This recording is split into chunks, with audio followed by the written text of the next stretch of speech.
Bien, listo. Buen día, acabo de iniciar la grabación. Voy a compartir pantalla. Un momento. Ya. ¿Se logra ver, chicos? Sí, sí logra ver. Sí, sí. Ya, genial, gracias. Bueno, este ya es su último, ¿no? Tema para el parcial, o sea que entra. Y bueno, vamos a abarcar tanto riñones, uréteres, vejiga y bueno, retroperitoneo, que básicamente es bastante corto, literalmente. Lo que más importa acá y lo que más debemos tener en cuenta es riñones y uréteres, ¿ya? Mm, Obviamente vejiga también. Bien. Bien, vamos a hablar un poco de los riñones. Ustedes ya conocen para qué sirven los riñones, ¿no? Para el equilibrio hidroelectrolítico, para controlar el exceso de agua, para generar la eritropoyesis, entre otros muchos, ¿no? La eliminación de los desperdicios, entre otros muchos. Entonces, la buena función de los riñones es necesario en sí para que la persona pueda vivir. Sin una buena función renal, la persona pues hoy en día ya se conoce la hemodiálisis y demás, ¿no? Pero constantemente cuando el daño es crónico, es frecuente, pues obviamente el paciente tiene riesgo de fallecer. Y bueno, estos son más que nada para que recuerden cómo es que son en cuanto a forma, en cuanto a medidas y en cuanto a dimensiones, ¿ya? Tienen dos caras, anterior y posterior, dos bordes y dos polos, tanto superior como inferior, ¿ya? Esto es importante más que nada para caracterizar las lesiones, ¿ya? Porque, por ejemplo, tenemos una eh, enfermedad congénita llamada riñones en herradura que se unen por los dos polos superiores, ¿ya? En este caso, no por los inferiores, sino superiores.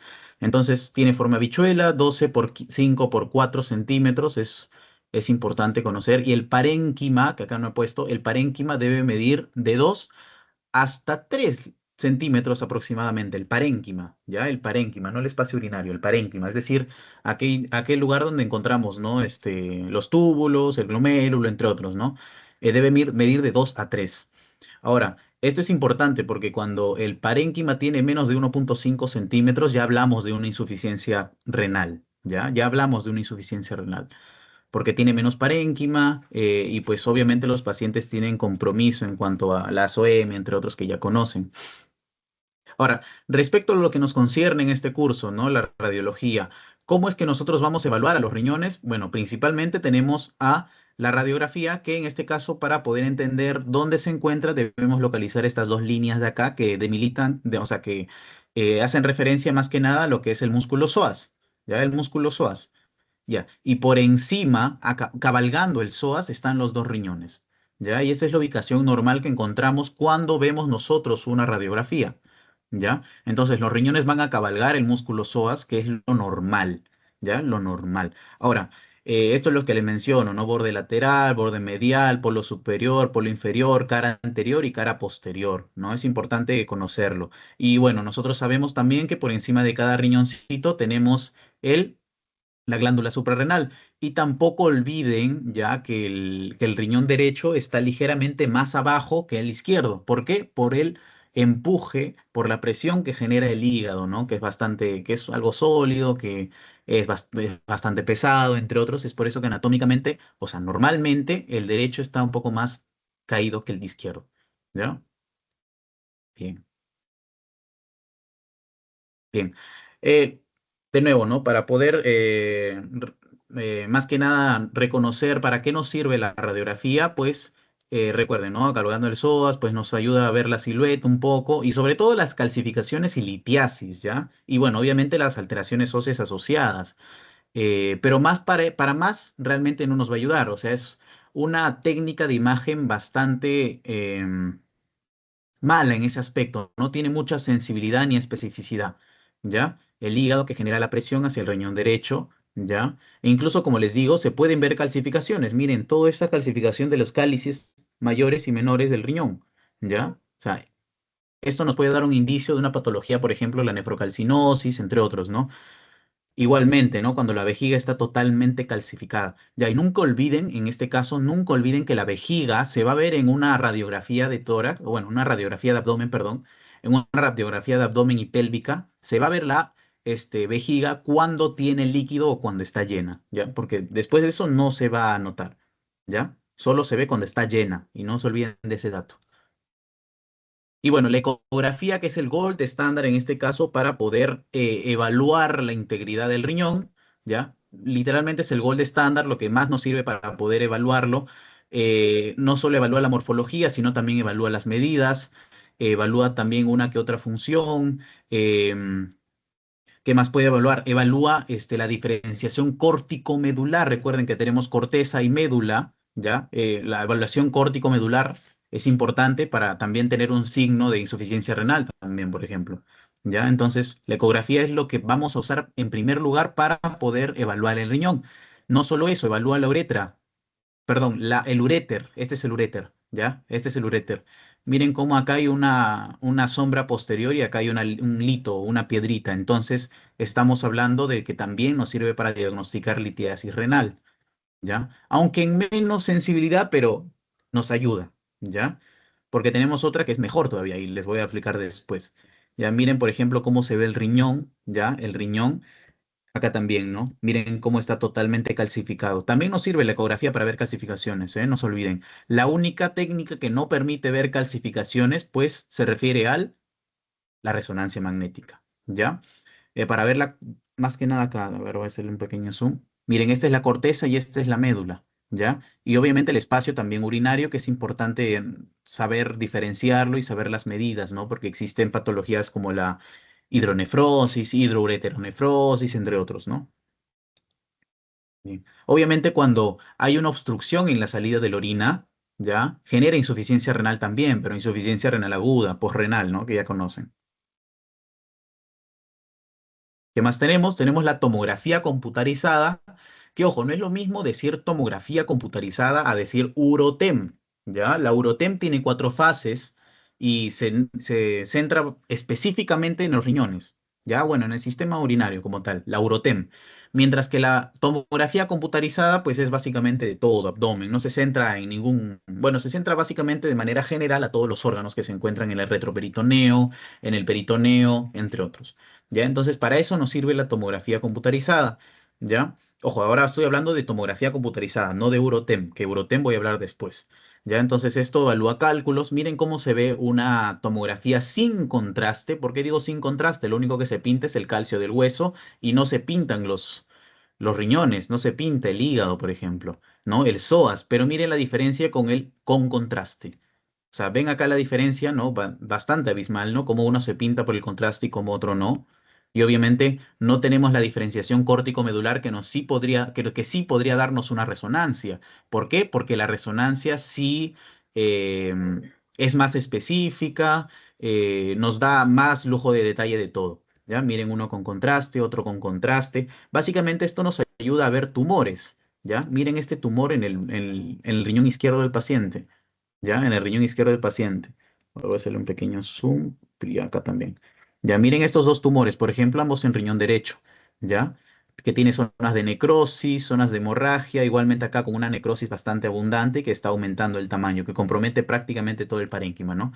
Entonces la tomografía nos ayuda a hacer estadiaje, ya, al igual que la resonancia magnética, de hecho, también nos ayuda a hacer estadiaje, pero más común es pedir estadiaje con tomografía. ¿Por qué? Porque la resonancia magnética no todos la pueden costear y no la tenemos en Salud ni Minsa, ¿ya?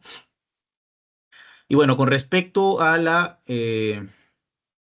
resonancia magnética, pues es más preciso todo, ¿ya?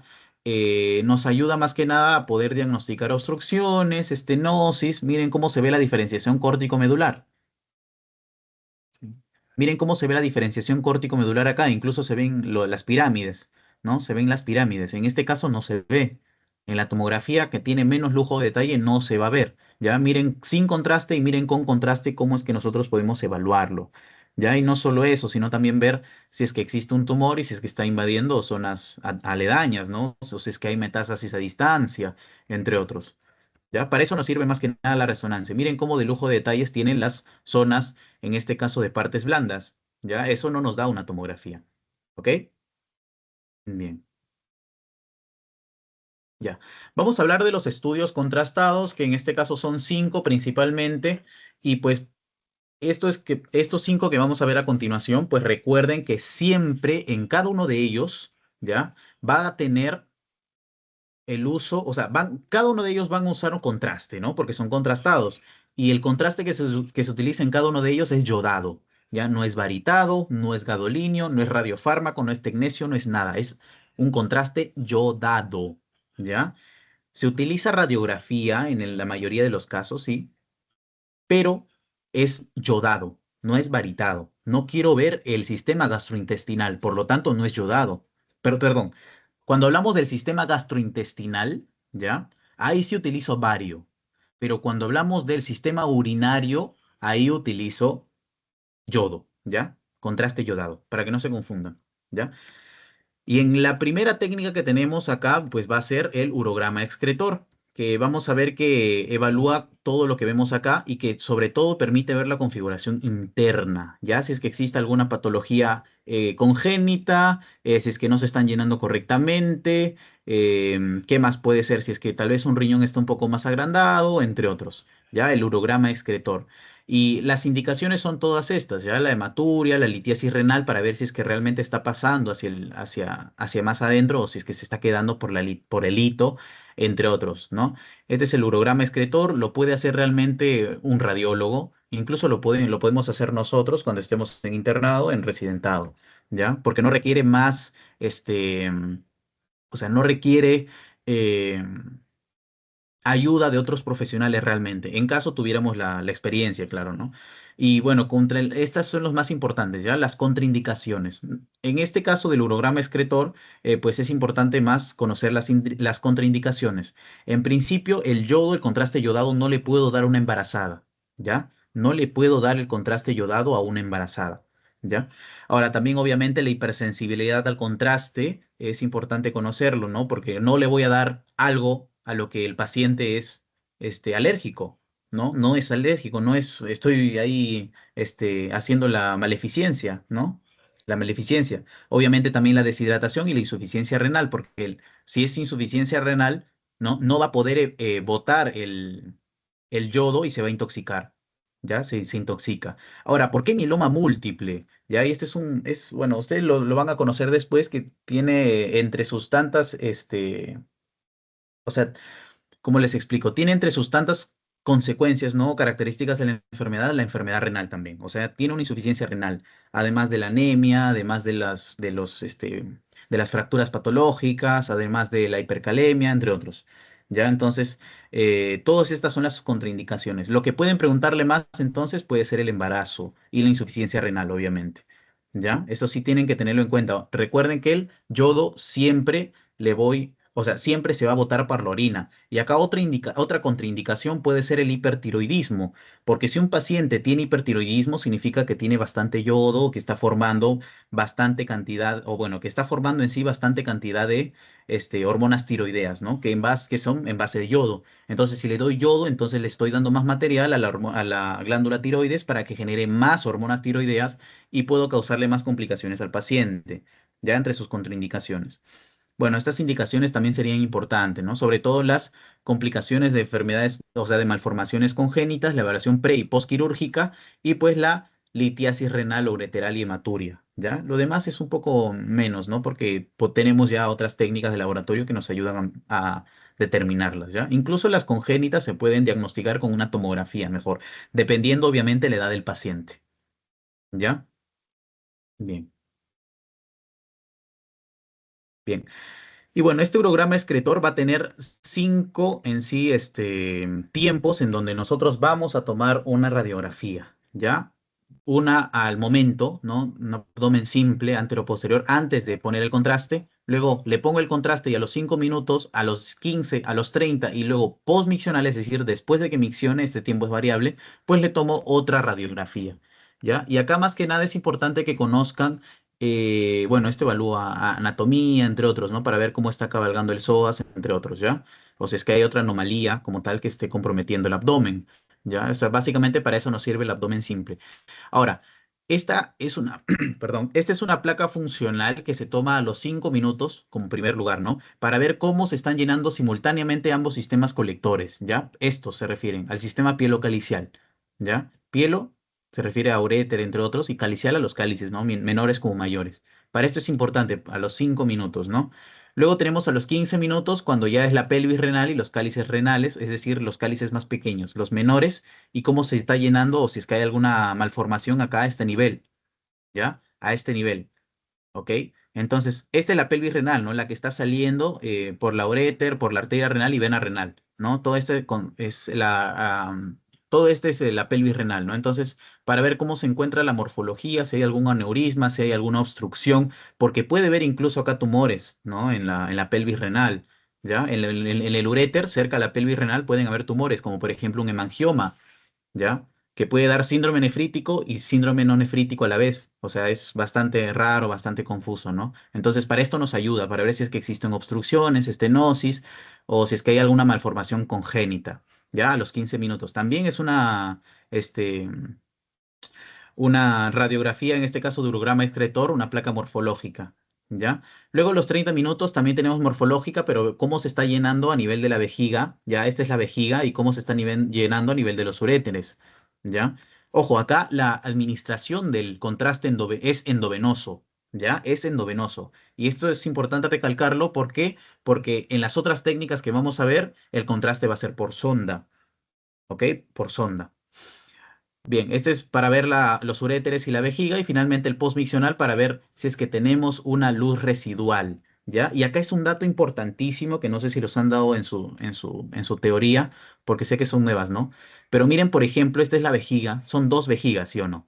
Tenemos una impronta hacia abajo y una impronta hacia arriba. Ahora, ¿en qué casos puedo ver cada uno de ellos? ¿Será patológico? ¿Será no patológico? Pues les voy adelantando que no lo es, ¿ya? Esta impronta hacia abajo se va a ver en mujeres, porque a este nivel nosotros vamos a tener al útero, ¿ya? La impronta hacia abajo se debe al útero que se encuentra a este nivel, en el caso de mujeres. Y la impronta hacia abajo, que la vemos en este caso, la vamos a encontrar en el varón. ¿Por qué? Porque acá tenemos a la próstata, ¿ya? No se olviden de eso tampoco. Impronta hacia arriba, próstata. Impronta hacia abajo, útero, ¿no? Hombre y mujer respectivamente. Y bueno, la postmiccional que les menciono, ¿no? Que para ver el volumen residual que está quedando, ¿no? En el riñón, ¿no? Que lo normal es 30 centímetros cúbicos. Ahora, este es importante también porque si es que hay más nivel como tal, significa que no está expulsándose y hay una afectación a nivel de la uretra. Recuerden, ¿no? Riñones pasa al uréter. Del uréter llega a la vejiga y de la vejiga a la uretra. Que en el caso de los varones es más largo y en el caso de las mujeres es más corto, recuerden. ¿Ya? Entonces, y es por esa la razón también de que las infecciones del tracto urinario son mucho más comunes en mujeres, ¿ya? Es una razón anatómica, netamente, ¿ok? Entonces, es para ver si es que se está evacuando realmente la orina de la vejiga. Y de ahí su nombre, ¿no? Urograma excretor, ¿ya? El contraste es endovenoso. Luego tenemos la pielografía retrógrada, ¿ya? En este caso, no lo va a poder realizar el O sea, no lo va a poder realizar el radiólogo. ¿Por qué? Porque se necesita meter una sonda. Ya, o sea, necesitamos el uso de un cistoscopio y para eso yo llamo al urólogo. ¿Ya? Al urólogo. Bueno, también puedo llamar al ginecólogo, ¿no? Dependiendo a qué género yo quiera ayudar, bueno, yo quiera generar, ¿no? O yo quiera estudiar. Pero más es común usar esta pilografía retrógrada en los varones, ¿ya? Ahora, el contraste yodado es endovenoso a pesar de ello, ¿ya? Entonces me dirán, ¿no? O sea, básicamente es esto, ¿no? Básicamente es esto. Ahora, ¿por qué? Ustedes me dirán, ¿no? ¿Por qué se necesita meter un cistoscopio si el contraste es endovenoso? Porque tengo que llenar la vejiga, ¿ya? Tengo que llenar la vejiga con suero fisiológico para poder evaluar todo esto que vemos acá, ¿ya? Rupturas, si es que hay fuga, por ejemplo, del contraste, para ver si es que hay rupturas, ¿no? Hematomas, obstrucciones, ¿no? Por ejemplo, este caso, ¿no? Miren cómo se está volviendo estenótico, obviamente masas y evaluar también la anatomía, ¿no? Ahora, esto es menos común, ¿no? Evaluar la anatomía porque obviamente tenemos mejores técnicas radiológicas para evaluar anatomía, ¿no? Que ya las vamos a ver después. Entonces, en este caso no va a hacerlo el radiólogo ni el técnico en radiología, no, ninguno de los dos. Se necesita un urólogo presente para que, obviamente, mediante este cistoscopio pueda llegar a nivel de la vejiga y llenarla con suero fisiológico. Y obviamente luego de eso le inyecto el contraste endovenoso para ver cómo es que está eliminándose este contraste, ¿ya? Ahora, este proceso es muy doloroso, y es por eso que se realiza bajo anestesia. ¿Ya? Y nuevamente también no olvidar contraindicaciones, ¿no? Todas las relacionadas al yodo, más que nada. La gran mayoría están asociadas a lo mismo, ¿ya? La gran mayoría están asociadas a lo mismo. Miren, por ejemplo, este nivel. Miren, por ejemplo, este nivel, ¿ya? Miren cómo no se está, o bueno, no está, o sea, no se pinta correctamente, o miren este nivel, la fuga que encontramos acá del contraste, ¿ya? Encontramos acá una fuga, ¿no? Para esto nos ayuda la pielografía anterógrada. Pero así como tenemos una anterógrada, es decir, que va de adelante hacia atrás, también tenemos una retrógrada. Perdón, como tenemos una retrógrada, también tenemos una anterógrada. ¿Ya? Y en este caso, la pielografía anterógrada se realiza solo si hay dilatación pielocalicial. ¿Ya? Solo si hay dilatación pielocalicial, es decir, de la pelvis renal, es por eso el pielo, y calicial de los cálices. ¿Ya? Pelvis renal, o sea, lo que está saliendo del riñón, o sea, los uréteres, la arteria renal y la vena renal, pero más que nada los uréteres, ¿ya?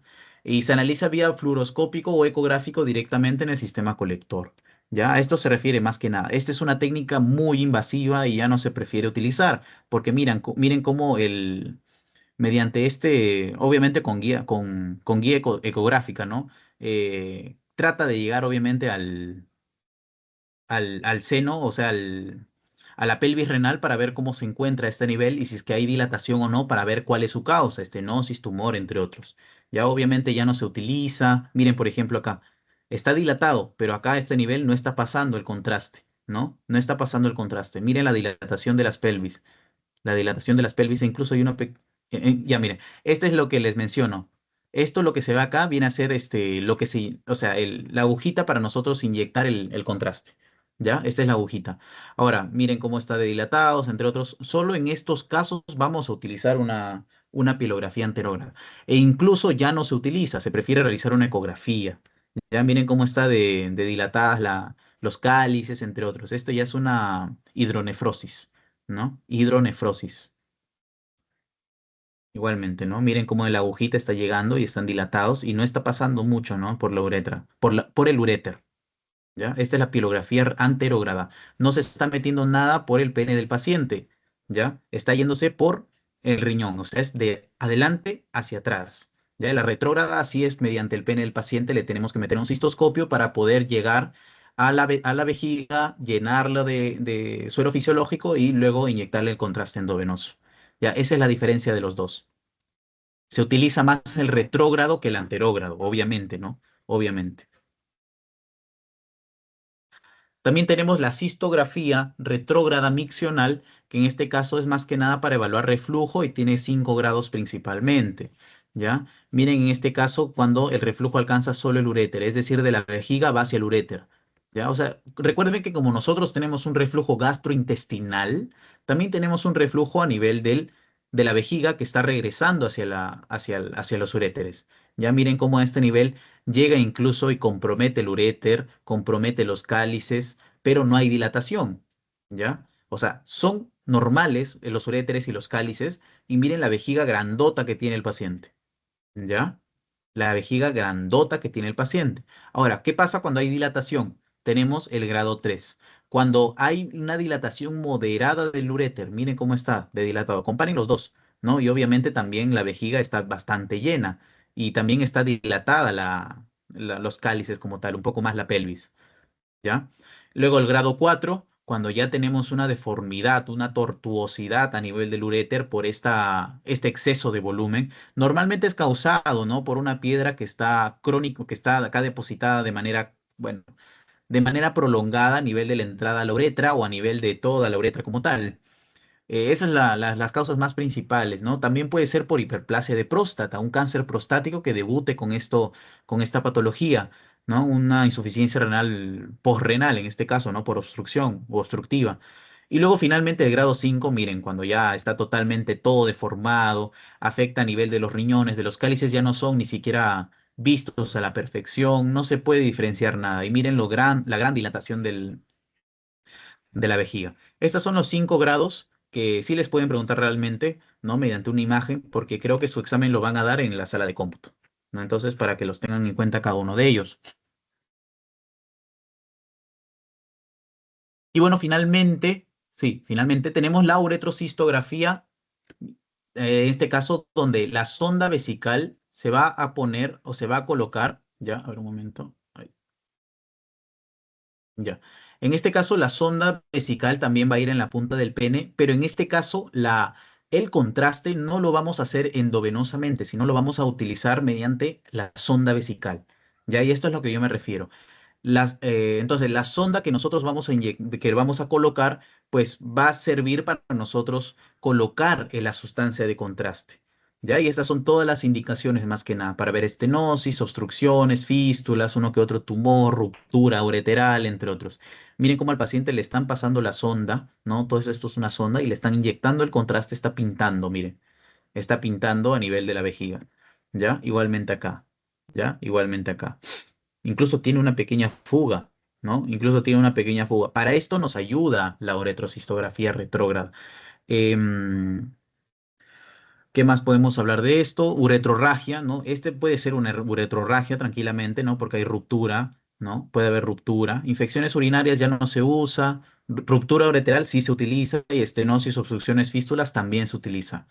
¿Ya? Para eso nos sirve la uretrocistografía retrógrada. Recuerden que todas utilizan contraste yodado, no se olviden. Y la gran mayoría va a tener contraindicaciones respecto al embarazo, al hipertiroidismo, al mieloma múltiple y obviamente a las personas alérgicas al yodo. Porque hay, aunque sean pocas, pero hay. Entonces siempre es bueno preguntar, ¿no? Para evitar problemas. ¿Ya? Bien. Hasta ahí, chicos, respecto a los estudios contrastados, buen día a los que se están uniendo, ¿no? Respecto a los estudios contrastados, ¿está todo bien o tienen alguna duda? Sí, disculpa, ¿cuál es la diferencia entre cistografía retrógrada miccional y urecistografía retrógrada? La ¿O es lo mismo? uretrocistografía, perdón, la uretrocistografía retrógrada, ¿y cuál? Y cistografía retrógrada y ure, uretrocistografía retrógrada.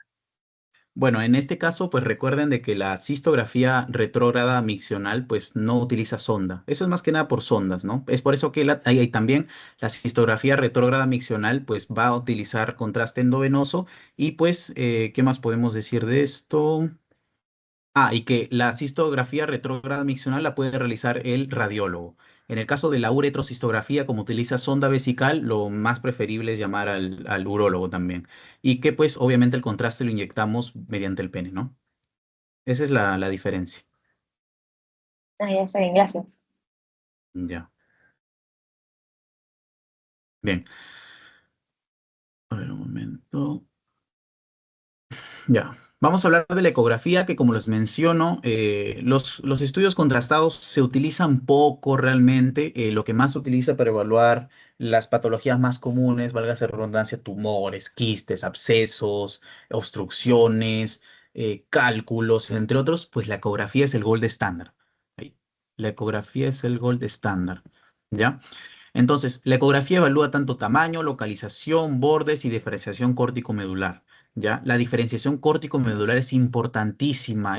La pérdida de la diferenciación córtico-medular puede indicar dos cosas, ¿ya? Que el paciente ya es un adulto mayor bien viejecito, ¿ya? Porque recordemos que con el paso de los años nosotros perdemos nefronas y por lo tanto hay pérdida de diferenciación córtico-medular, ¿ya? O que el paciente tiene enfermedad renal crónica, ¿ya? Enfermedad renal crónica. Es un signo ecográfico de la insuficiencia renal crónica, ¿ya? También el tamaño, ¿no? Para ver, recuerden que las patologías crónicas, valga la redundancia, ¿no? La diabetes principalmente que causa nefropatía diabética, va a disminuir el tamaño del riñón, genera una nefropatía, ¿ya? Una nefropatía.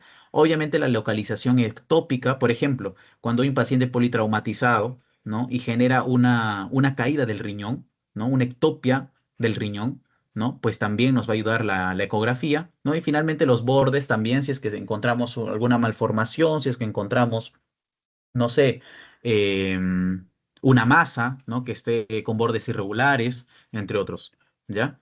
La ecografía básicamente nos sirve para todo. Miren cómo se ve un riñón de un neonato y cómo va aumentando o cómo se va, bueno, al inicio, ¿no? Va aumentando o sea, se va diferenciando bien. ¿no? Al inicio, a la infancia. Incluso a la niñez, o bueno, al adulto ya está completamente diferenciado, ¿no? Ya está completamente diferenciado. Obviamente el adulto sano, ¿no? Un paciente que es adulto y tiene larga data de diabetes mal controlada, hipertensión mal controlada, no lo va a tener así de lindo. Miren cómo tiene esta hiperrefringencia que está rodeando, ¿no? Al riñón, que viene a ser su cápsula. ¿Ya? Y bueno, finalmente miren cómo se encuentra el riñón de un paciente adulto mayor. Está un poco mal diferenciado, no se notan los cálices renales, entre otros. ¿Ya? Tampoco no se nota casi nada, no se diferencia, ¿no? Es por eso que eso se debe evaluar, ¿ya? Se debe evaluar. Bueno, la indicación de la ecografía es básicamente todo, ¿ya? Malformaciones anatómicas, hematuria, quiste, hidronefrosis, tumor, tuberculosis. Siempre cuando escuchen tuberculosis, asocienlo a destrucción, ¿ya? A destrucción básicamente de todo, te afecta todo. No solo el riñón, no solo el riñón afectado, sino también las zonas aledañas, ¿ya? Y obviamente también guía de biopsias o drenajes, ¿no? Por ejemplo, quiero diagnosticar una enfermedad autoinmune que necesite de biopsia para eso, una biopsia renal, por ejemplo, una nefritis lúpica, entonces la ecografía nos sirve para guiar la biopsia que vaya a sacar el nefrólogo, por ejemplo, ¿no? O drenaje también, en este caso cuando haya una hidronefrosis masiva y necesitemos drenar todo el líquido que se encuentra en los cálices, pues para eso también nos sirve la ecografía, ¿no? Para guiarnos. Y también se puede realizar ecodoppler, ¿ya? Ecodoppler principalmente cuando nosotros sospechamos estenosis de la arteria renal. Puede deberse a múltiples casos, a trombosis, ¿no? A un émbolo que haya llegado por ahí también, o puede incluso deberse a aterosclerosis, porque recuerden que la aterosclerosis no solo se ubica en las carotillas para generar ACV o en o en las cardíacas, ¿no? En las epicárdicas para generar un infarto agudo de miocardio. Puede estar en cualquier parte, puede estar en las piernas, en los dedos para generar, obviamente, enfermedad arterial crónica.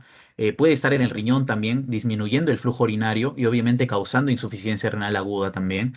En este caso, cuando disminuye el flujo urinario, válgase la redundancia por gran quemados, deshidratación excesiva, vómitos excesivos, entre otros, ¿no? O incluso la estenosis, trombosis de la arteria renal, pues hablamos de algo prerrenal, ¿no? Algo que está afectando a que entre la sangre y que se filtre, se secrete, se reabsorbe, entre otros, ¿no? O sea, para eso nos sirve el Doppler, ¿no? Y miren cómo se ve de bonito un Doppler, ¿ya? Cómo se ve de bonito un Doppler.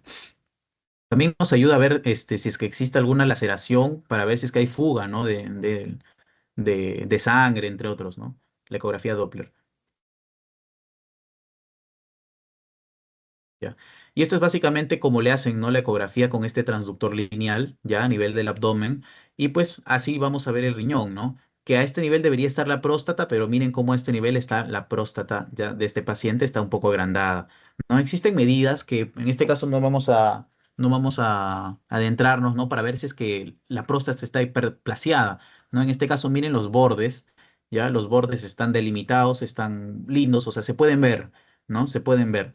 Entonces no estamos sospechando en algo maligno y obviamente va de la mano con la clínica del paciente. Si el paciente está obviamente con inestabilidad hemodinámica, está con baja de peso, insuficiencia renal aguda, entre otros, pues ahí ya pensemos en algo maligno, ¿no? Por ejemplo. Entonces para esto nos sirve, para ver la próstata también nos ayuda, ¿ya? Eh, bueno, ya los que les mencionaba, ¿no? Las partes del riñón. Y pues, miren, por ejemplo, a este nivel no se nota mucho, que es como una corbatita Michi. Acá se nota, ¿ya? Acá se nota. Miren cómo se ve, en este caso, la vesícula seminal, ¿ya? También nos va a ayudar para ver la vesícula seminal, para ver si es que existe algún tumor infiltrante, una obstrucción, entre otros, ¿no? Ya, y miren, por ejemplo, el aumento de la ecogenicidad, que normalmente debe ser así, y miren cómo hay pérdida de la diferenciación córtico-medular a este nivel. Ya hay pérdida también de los cálices mayores a este nivel, entonces hablamos de algo difuso, una nefropatía difusa, ¿no? Nefropatía difusa. Igualmente acá, miren, todo lo que es negro es agua. Entonces, miren los cálices. Comparen los cálices que encontramos acá, chiquitos, normal. Cálices, pirámides es lo mismo, ¿ya? Comparen estos chiquitos que deben estar así normalmente y miren cómo se encuentran acá, totalmente llenos, ¿no? Que esta es la pelvis renal y miren cómo está de gordita, está bastante grande, ¿no? Esto ya hablamos de algo hidronefrótico, ¿no? Posiblemente haya una obstrucción ureteral de este riñón, ¿no? Ipsilateral de este riñón que esté llenando, obviamente, a este nivel el contenido de la orina, ¿ya?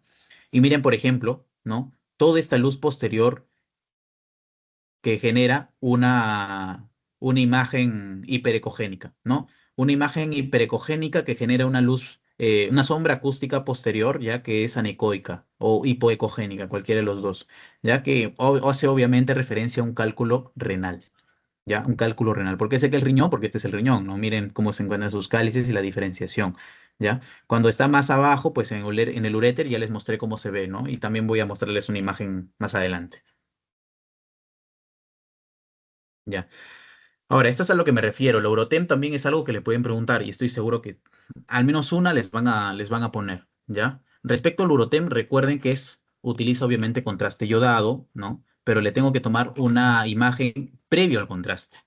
¿Ya? Previo al contraste. Entonces, es la imagen que más sensibilidad y especificidad tiene y que solo muestra el sistema excretor, es decir, no muestra lo demás, no muestra todo el resto del peritoneo donde encontramos, no sé, el duodeno, las suprarrenales, no nos muestra la aorta, no nos muestra nada más, el esófago, abdominal no nos muestra nada, ¿ya? Solo nos muestra el sistema excretor y consta de cuatro fases, ¿ya? La fase simple sin contraste, que es más que nada para ver las calcificaciones en los litos, ¿ya? Los litos. Los litos los vamos a ver hiperdensos. Cuando yo meto el contraste, obviamente el riñón también se va a ver hiperdenso y pues va a tratar, bueno, va a hacernos confundir si es que realmente existen litos o no.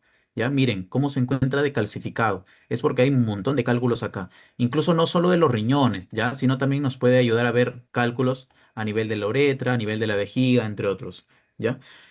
Ahora, ¿qué pasa cuando yo le pongo contraste, ¿ya?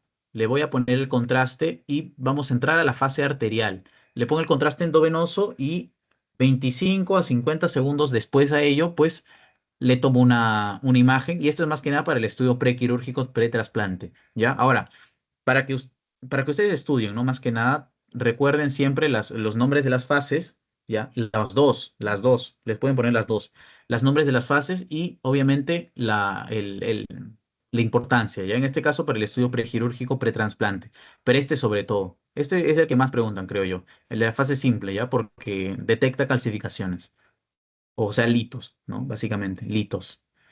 Ahora, ¿qué pasa? Tenemos otras dos, ¿ya? Tenemos otras dos. Obviamente, como se refiere a la Urotem, pues voy a utilizar yodo. Entonces, obviamente, relacionado a yodo, no le voy a hacer o va a estar totalmente contraindicado esto, ¿no? Embarazo, alergia, insuficiencia, mieloma e hipertiroidismo, ¿no? Porque es contraste yodado, ¿ya? Entonces, esto nos ayuda a ver tumores, nos ayuda a ver litos, litiasis, ¿no? Una cosa es litos, que no esté generando una obstrucción, y otra cosa es litiasis, donde el lito ya genera una obstrucción, ¿ya? A nivel renal, a nivel ureteral, a nivel vesical e incluso uretral, ¿ya? Pero eso suele ser menor, en menor, como les menciono, en menor frecuencia, ¿ya? En menor frecuencia. Vamos a ver las otras dos fases, ¿ya? En este caso, la fase nefrográfica es importante para evaluar tumores, ¿ya? Es importantísima para evaluar tumores, ¿ya? A nivel renal, ¿ya? Y luego tenemos finalmente la pielográfica o de excreción, que más que nada es para evaluar patología de urotelio, ¿ya? Miren cómo se ven los bordes lobuladitos, ¿ya? Esto es más que nada se refiere al urotelio, ¿ya?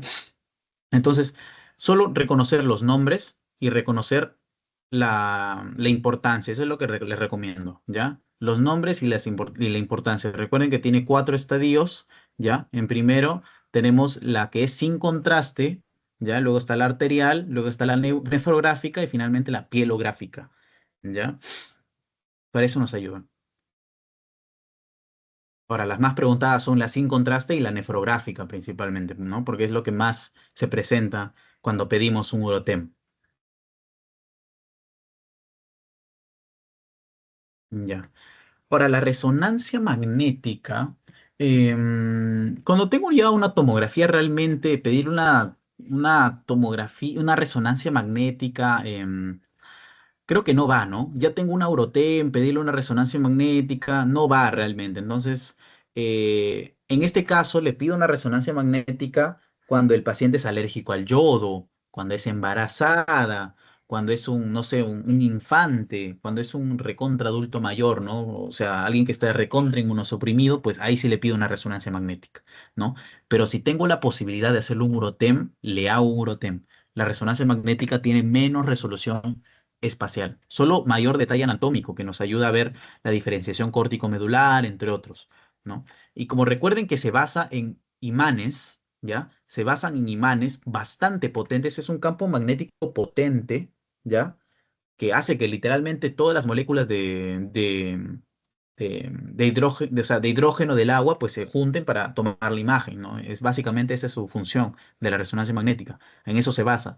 Entonces, las contraindicaciones, pues, se refieren a a las cosas metálicas más que nada, ¿ya? Las prótesis metálicas, los marcapasos, incluso personas que tienen balas, ¿ya? Una persona que tiene bala no le toma una resonancia, porque la bala es de metal, puede volar, o sea, puede incluso ese campo magnético puede extraerle la bala, así por así, para cruzar todo, ¿no? Eso me refiero. No se le hace una resonancia magnética a los pacientes que tienen metal. Es por eso que antes de la resonancia magnética le quitan todo el metal al paciente, todo el metal posible, hasta la correa, ¿ya?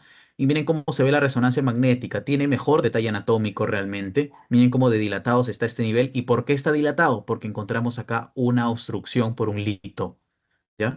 Y Diego, pero en la Eurotem los litos se ven blancos, ¿no? Se ven hiperdensos en el Urotem, pero acá en la resonancia se ven hipointensos. Entonces, ¿por qué se ve así? Porque recuerden que la resonancia magnética solo ve moléculas de hidrógeno, no ve moléculas de calcio. Entonces, la resonancia magnética no nos sirve para ver calcio. Calcificaciones no, nunca, ¿ya? Miren cómo está dilatado previo a la estenosis, ¿ya?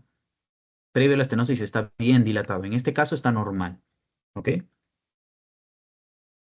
Igualmente acá, miren cómo se encuentra este tumorcito, ¿ya? Hay un pequeño tumorcito, ¿ya? Que nos ayuda básicamente a ver si es que hay infiltración, aledaña, o si es que hay metástasis a distancia, si es que tiene comportamiento hemorrágico, necrótico, entre otros, ¿ya? Para eso nos ayuda, para estadificar más que nada, ¿ya? La resonancia magnética. Pero repito, si tenemos la oportunidad claro, si tenemos la oportunidad de realizarle un urotem, le realizo un urotem. Pero cuando no se pueda realizar el urotem, ya, pues acá en este caso sí. ¿Ya? En este caso sí. Ya.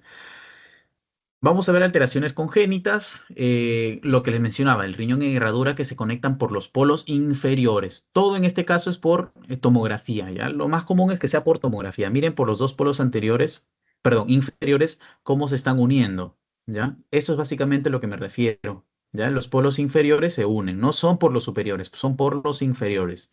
Igualmente acá, miren cómo hay una continuidad de los riñones, ¿ya? Se están uniendo. Ya, esto es asintomático más que nada, ¿no? No puede tener bueno, no tiene muchas complicaciones realmente. Hay otras alteraciones congénitas que sí la tienen. Ya miren cómo sí está unido, cómo sí está completamente adherido.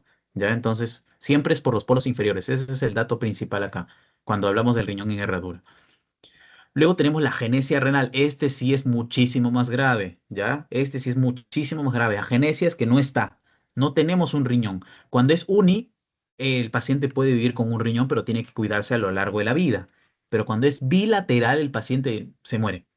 El neonato se muere. Porque el ser humano no puede vivir sin riñón. Es imposible que viva sin riñones, ¿ya? Aunque sea el riñón, pero no sé, cumpliendo su función lo más mínimo, pero tiene que estar el riñón. ¿Ya? Para poder sobrevivir, porque ya saben todas las funciones del riñón, ¿no? Entonces, el principal factor de riesgo que se ha encontrado para la agenesia renal es cuando existe un líquido amniótico bastante elevado, o sea, en cantidad. Ya hay mucho líquido amniótico en la evaluación fetal, que lo vamos a ver, creo que es la última semana, bueno, en su nuevo cronograma, creo que es de la última semana, ¿no?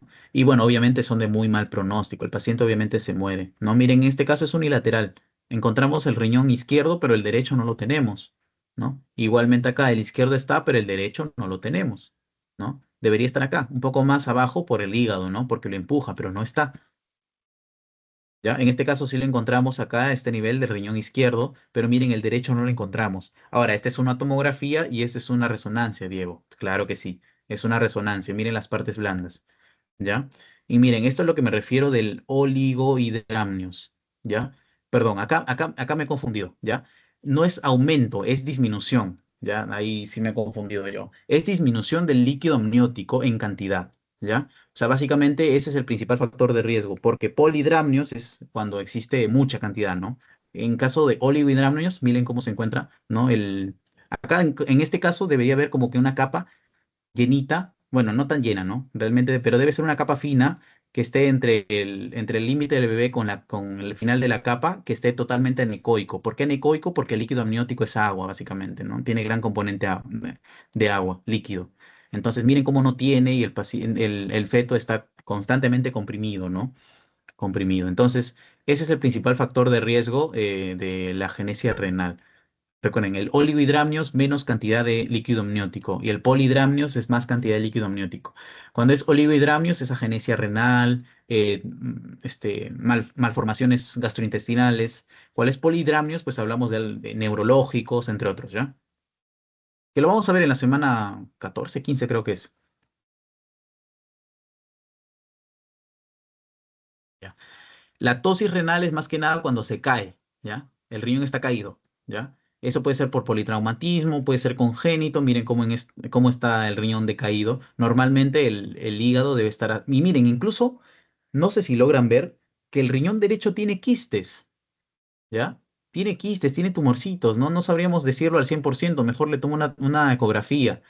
¿No? Entonces, esto lo más probable es que sea congénito. Ya, y miren cómo el riñón derecho está más bajo de lo normal. Ya no está no está, o sea, la diferencia es bastante abismal, ¿no? Y miren cómo incluso llega al ángulo del trocánter mayor con la asa ilíaca, con la asta ilíaca, ¿no? Obviamente no se ve tan bien en una, puede ser un pequeño zoom. No se ve tan bien en una radiografía, pero mejor le tomo una tomografía para caracterizar la lesión, ¿no? Este es básicamente. ¿Ya? Igualmente, ¿no? Igualmente acá. Ya es más que nada nefroptosis cuando se cae el riñón. Y bueno, el doble sistema pielocalicial es cuando existe una duplicación del uréter. Ya puede ser uni o bilateral. Miren en este caso a nivel del riñón derecho, ya cómo están saliendo dos uréteres. Ya normalmente no existe complicación, es muy común. Ya normalmente no existe complicación. Pero miren cómo existe acá un gran tumorzote, ¿no? Un gran tumorzote. Incluso miren cómo de acá salen dos y se están uniendo, medio que se unen, ¿no? Entonces, ese es el doble sistema pielocalicial. No es al 100%, no es al 100% patológico, ¿no? Es bastante común realmente. Y miren cómo se encuentran dos salidas, dos pelvis renales, ¿ya? Estos dos pelvis renales, dos salidas en una ecografía. Y bueno, finalmente acá que se nota mucho mejor,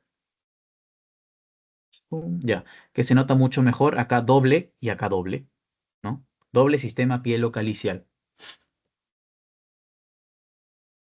Y bueno, la ectopia renal, bueno, esto no es mucho, ¿no? Es más que nada cuando hay más alteración, no solo en o sea, no solo en la ubicación, sino también cuando es pequeño, cuando sus bordes son irregulares, entre otros, ¿no? Cuando hay malformaciones vasculares. Esa es la diferencia que tiene, por ejemplo, con la tosis. La tosis, el riñón es normal, pero está caído.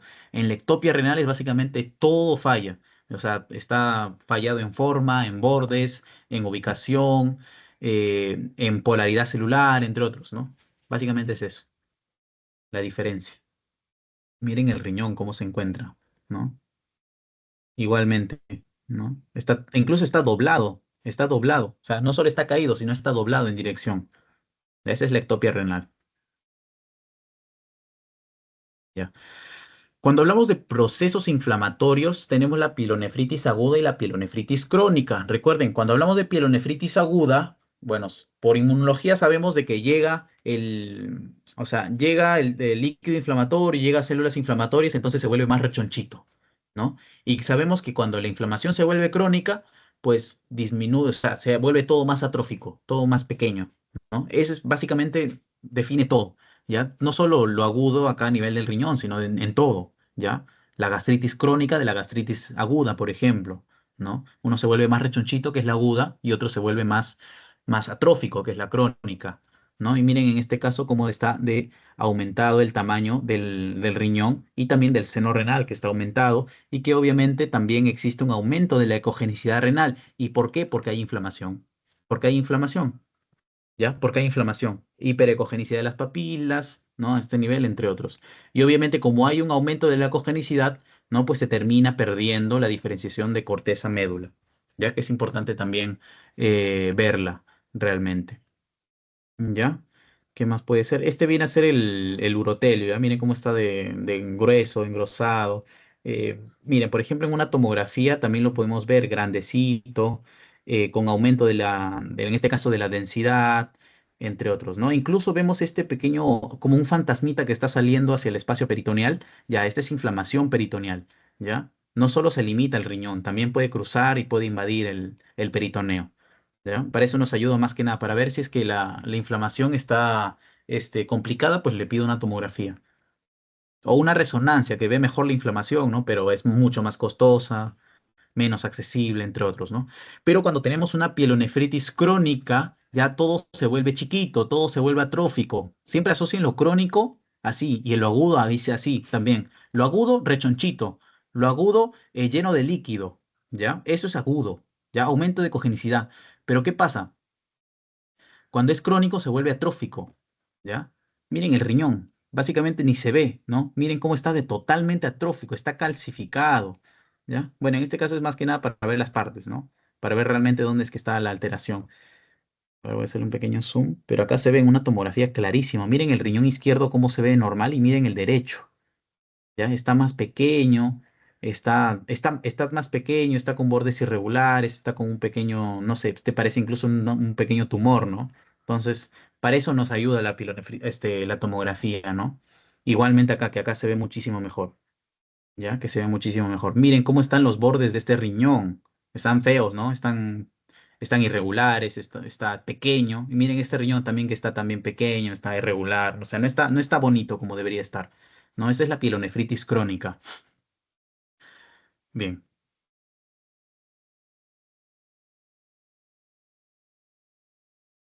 Ya. Ahora, el absceso renal es importante conocerlo también, sí. En este caso es una área que también, como que es un absceso, tiene líquido inflamatorio, infeccioso acá adentro, ¿no? Es por eso que es anecoico, es anecogénico, ligeramente hipoecogénico, ¿no? En algunos casos, dependiendo obviamente del microorganismo. Pero no es que la ecografía defina qué microorganismo es el causante, ¿no? Ustedes lo saben. Ahora, pero ¿cuál puede ser, por ejemplo, el más común? Recuerden que es la Escherichia coli, ¿ya? La Escherichia coli, que es la principal causante de las infecciones urinarias, ¿ya? Entonces, ¿qué es lo que pasa? Miren, cómo es de bordes irregulares, o sea, es de bordes irregulares, ¿ya? No es un círculo perfecto como si lo es un quiste, y esa es la diferencia con el quiste. El quiste sí es un círculo perfecto, sí es un borde regular, pero miren cómo es un absceso. Está totalmente irregular, cambiado, entonces esa es la diferencia, ¿no? Principal. ¿Ya? Miren, por ejemplo, acá también está totalmente irregular, irregular e irregular, ¿no? Voy a hacerle un pequeño zoom para que revisen. Miren cómo está irregular. No es un círculo perfecto, ¿ya? O sea, ¿tiene líquido en su interior? Sí, porque es anecogénico, ¿no? Tiene líquido, pero está irregular. Y esa es la diferencia más que nada que tiene con con los quistes renales, ¿ya? Con los quistes renales. Ahora, la tuberculosis renal, asocienlo a todo lo malo que ustedes pueden encontrar. Estenosis, sangrados, diferenciación y pérdida de diferenciación córtico-medular, deformación del seno renal, lo que ustedes deseen realmente, lo que ustedes deseen, asocienlo a todo lo malo. La tuberculosis renal es, por detrás de la tuberculosis pulmonar, la que más prevalencia tiene a nivel mundial. No se olviden también de eso. O sea, es bastante común la tuberculosis renal, obviamente por detrás de la pulmonar, ¿no? Y básicamente es todo, reflujo, aumento del nivel de las cálices, o sea, aumenta el líquido a nivel del cálice, o sea, hay hidrocalicosis, los bordes renales están mal definidos, miren cómo hay fuga, cómo hay sangrados, cómo hay dilataciones, o sea, es todo feíto, ¿ya? Estenosis, no solo hay dilataciones, sino hay estenosis también, ¿ya? No miren cómo se encuentra un riñón tuberculoso.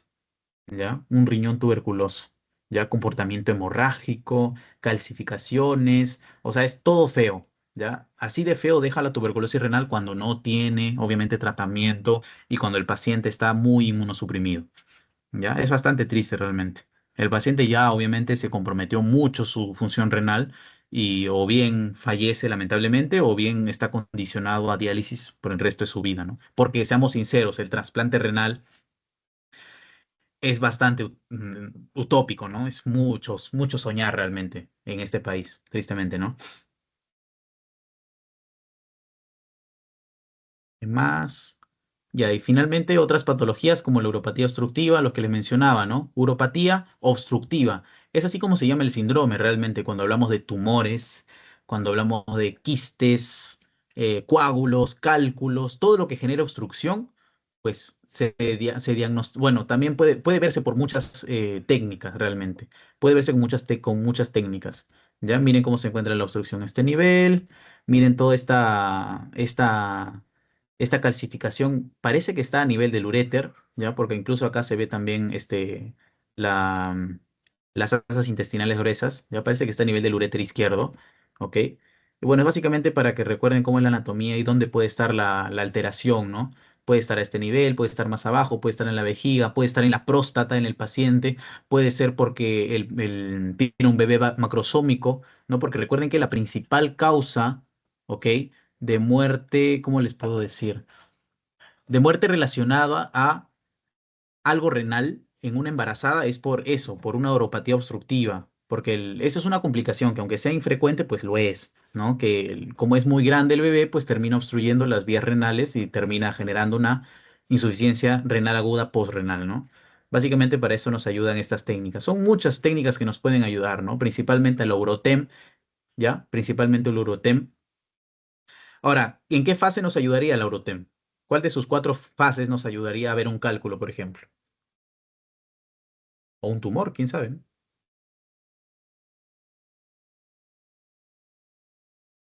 Para ver los litos era la simple, si no me equivoco. Ya, la simple. Y para ver tumores, Era la tercera, Correcto. creo. ya, la tercera, ¿no? La tercera es para ver tumores. Pero ¿cómo se llama? ¿Se acuerdan?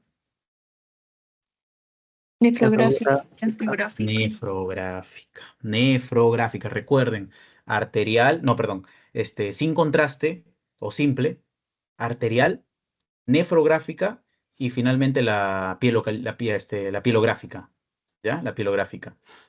Entonces, si quiero evaluar tumores, pues un Neurotem, ¿no? Un Neurotem. Yo le pedí un Neurotem. Uropatía obstructiva. Bueno, la hidrocalicosis que ya conocen, ¿no? Dilatación de la cálicis menor. Miren cómo está de dilatada las cálices totalmente, ¿no? Igualmente acá totalmente dilatado, dilatadísimo las cálices, ¿no? Acá también una cálicis dilatada. Hidronefrosis cuando es dilatación del riñón, ¿no? Tanto pelvis y cálices, ¿ya?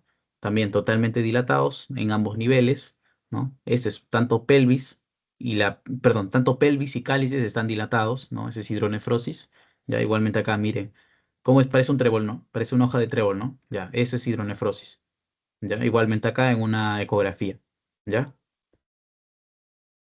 La hidroureteronefrosis no solo compromete el riñón, sino también el uréter, ¿ya? El uréter causa obstrucción y hay una obstrucción en el uréter y pues genera una, una obstrucción tanto en el uréter que está proximal al riñón y el riñón, ¿no? El riñón. No solo por una obstrucción por cálculo, puede ser por tumor, entre otros, ¿no?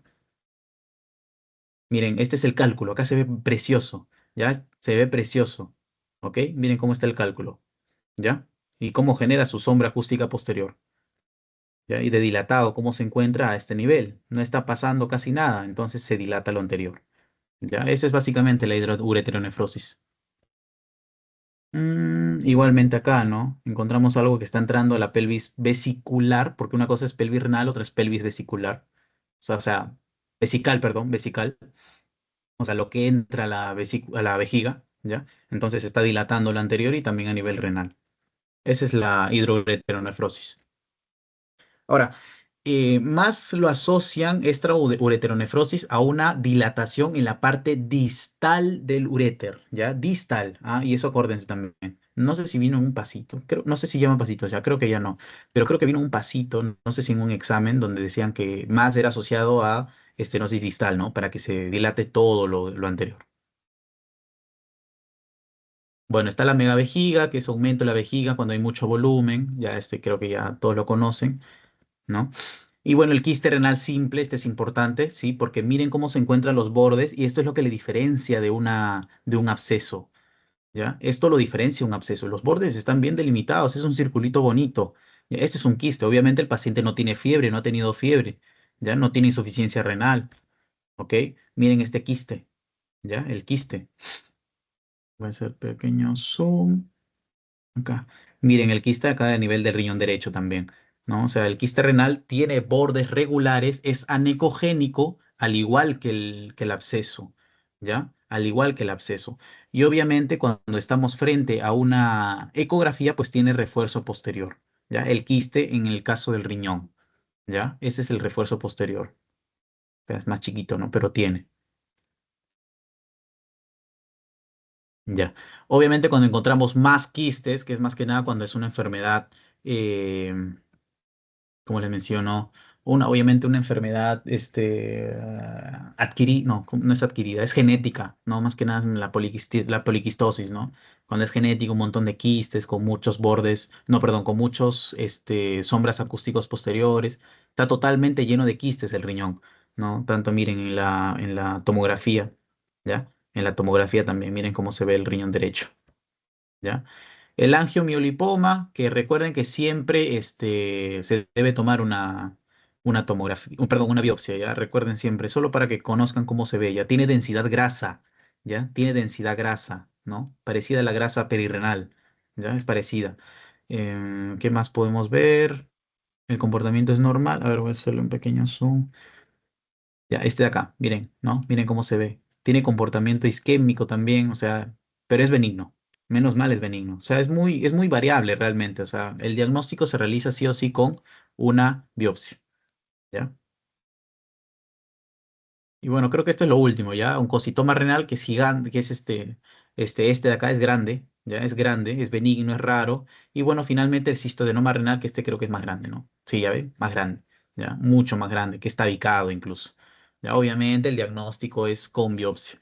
Y recuerden que el oncocitoma es más común en niños. No, perdón, sí, es más común en niños. Sí, es más común en niños que el cistodenoma renal. ¿Qué más? Adenocarcinoma. Bueno, esto ya creo que lo podemos pasar. Esto no les van a preguntar realmente. Esto no les van a preguntar. Y bueno, el retroperitoneo, que recuerden que está detrás del peritoneo, ¿ya? Recuerden que está detrás del peritoneo. ¿Y qué encontramos detrás del peritoneo? Podemos encontrar el páncreas, ¿ya? No solo la cola, podemos encontrarlo todo realmente. ¿Qué más podemos encontrar? Aorta, uréter, riñones, suprarrenal, esófago torácico, entre otros, ¿no? Y abdominal también entre otros, ¿no? Ese es básicamente el retroperitoneo. Es bastante corto, realmente he visto sus teorías, no les han puesto casi nada para poder evaluar el peritoneo, ¿no? Esto es básicamente lo que les han dado, ¿no? Cuando se quiere evaluar peritoneo, obviamente tengo que ver el espacio como tal, el peritoneo, y ver si es que está lleno de agua, tal vez, para ver si es que existe ascitis, si es que hay alteración, en este caso de la densidad, ¿ya? Del peritoneo que normalmente tiene que ser negrito. Si lo encontramos blanco, blanquecino, pues hablamos de que tiene inflamación o tiene ascitis. Ya, ese es uno. El riñón es importante verlo, el espacio perirrenal, ya la grasita perirrenal es importante verlo también. Y obviamente lo que encontremos a los alrededores, ¿no? Básicamente es esto, ¿no? Y cómo voy a evaluar todo, no lo evalúa con una radiografía, no lo evalúa con una ecografía, evalúa el retroperitoneo con una tomografía y es la unidad, es el gold estándar para evaluar el retroperitoneo realmente. ¿Ya? Eso es básicamente lo que les han dicho, ¿no? En la teoría. No he visto que les han puesto algo más, ¿no? Porque miren, este es básicamente el espacio pararrenal anterior, ¿ya? Por acá para analizar las vértebras y obviamente el espacio perirrenal. No es lo mismo pararrenal anterior que perirrenal, ¿ya? Este es el espacio perirrenal y este es el espacio pararrenal anterior, ¿ya? Y bueno, creo que básicamente es todo eso. Miren cómo se encuentran las asas intestinales, ¿ya? El hígado, entre otros, ¿ya? Y bien, chicos, ¿tienen alguna duda respecto a esta sesión?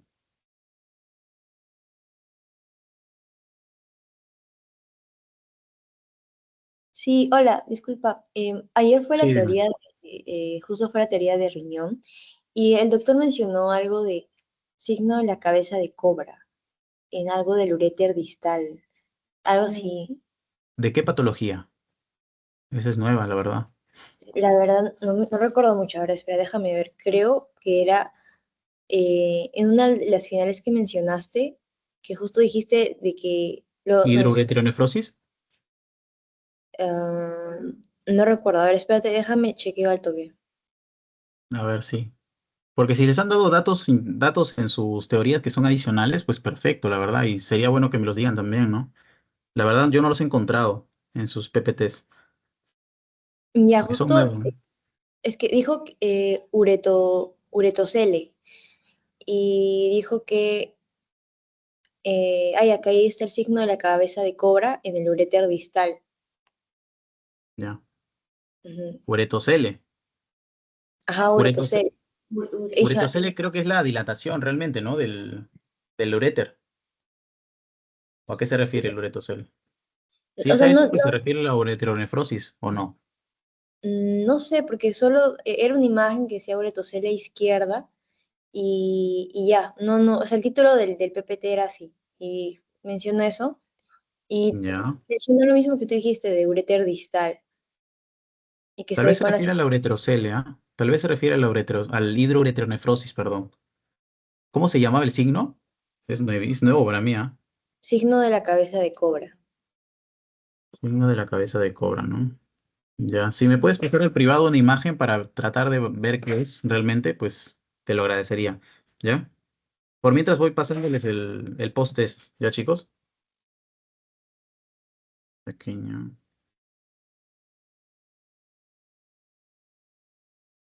Ya, se los acabo de pasar. ¿Lo ven? Sí, ¿no? Sí, sí se ve. Ya, perfecto.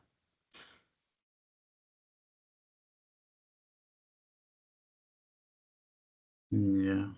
A ver, voy a compartir mi pantalla en un momento, un momento.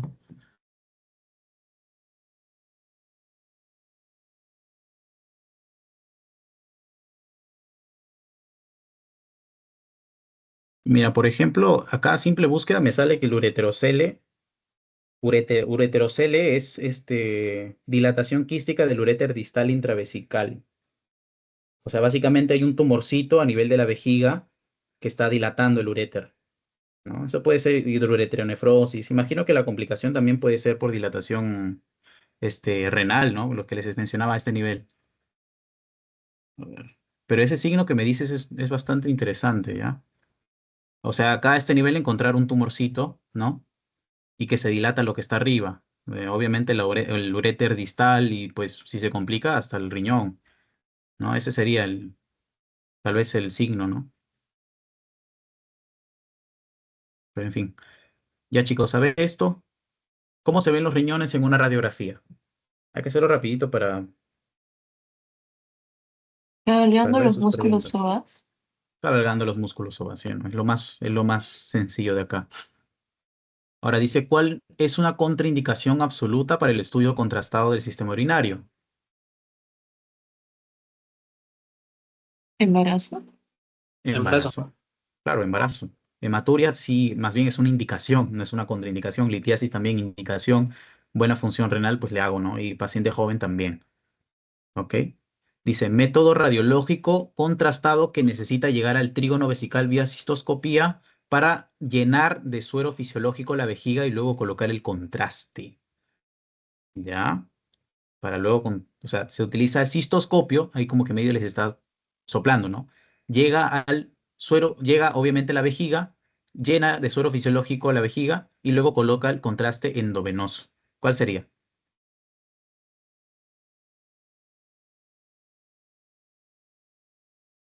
Pilografía retrógrada. Retrógrada. Claro, retrógrada. Recuerden que siempre lo va a utilizar, o sea, siempre lo va a hacer el urólogo. El urólogo es quien pone hace esa cistoscopía, lo hace. ¿Ya? Luego dice, ¿qué fase del urotem es más sensible para detectar litos y por qué? Fase simple. Fase simple. Ya, ¿y para qué sirve la fase nefrográfica? Para evaluar tumores. Para evaluar tumores. La fase arterial, Como estudio prequirúrgico. ajá, estudios quirúrgicos, ¿no? Y la última, la pielográfica,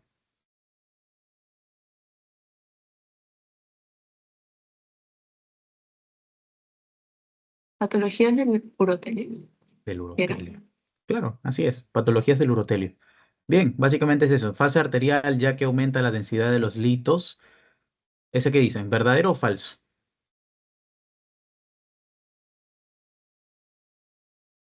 ¿Y por qué? ¿Y por qué? Falso, no es la fase arterial. ¿Ya? ¿Cuál es? La inicial, ¿sí o Ya, no? La sin contraste. Perfecto. simple. Fase simple, ya que no tiene contraste y los litos se ven hiperdensos. ¿Verdadero o falso? Verdadero. Verdadero. No se utiliza el Eurotem para el diagnóstico de litos, se prefiere una reso, nada. Fase nefrográfica, recuerden siempre a los tumores y todas las fases pueden diagnosticar de manera sensible los litos. No, solo es la fase simple o sin contraste. ¿Ya? Esa es la correcta. Y dice, mujer de 45 años, diabética, acude por fiebre de 39 grados, dolor en flanco derecho y malestar de 7 días. Al examen físico tiene puño percusión lumbar positivo y en el laboratorio tiene leucocitosis y PCR elevada, algo inflamatorio infeccioso, ¿no? Se decide realizar una ecografía observando lo siguiente. ¿Encuentran algo o no?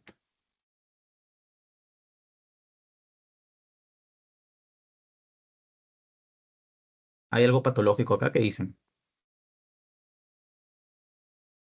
Parece un absceso, creo. ¿A qué nivel? ¿Este de acá?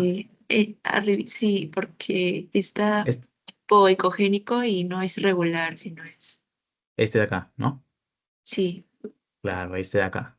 Como es no regular, o sea, sus bordes no son regulares. ¿Y en qué? ¿Y eso por qué es importante? Para diferenciar ecográficamente de qué patología. Quistes. ¿vistes? De los quistes. Claro, los quistes tienen bordes regulares, los abscesos tienen bordes irregulares. Ya ambos tienen la misma ecogenicidad. Entonces dice, ¿existe una imagen hiperecogénica? No. ¿Compatible con hidrocalicosis? No. ¿No hay datos concluyentes de realidad Durotem? No. ¿Compatible con acceso renal? Sí. ¿Y tiene paredes regulares? No. La que tiene paredes regulares, recuerden que es el quiste. Y bien, eso sería todo, chicos. Voy a terminar. Sí se ha entendido, ¿no? Creo que sí les he pasado. Sí les he pasado. Ya ahí les he pasado el post-test. Entonces voy a dar por finalizada la grabación, ¿ya?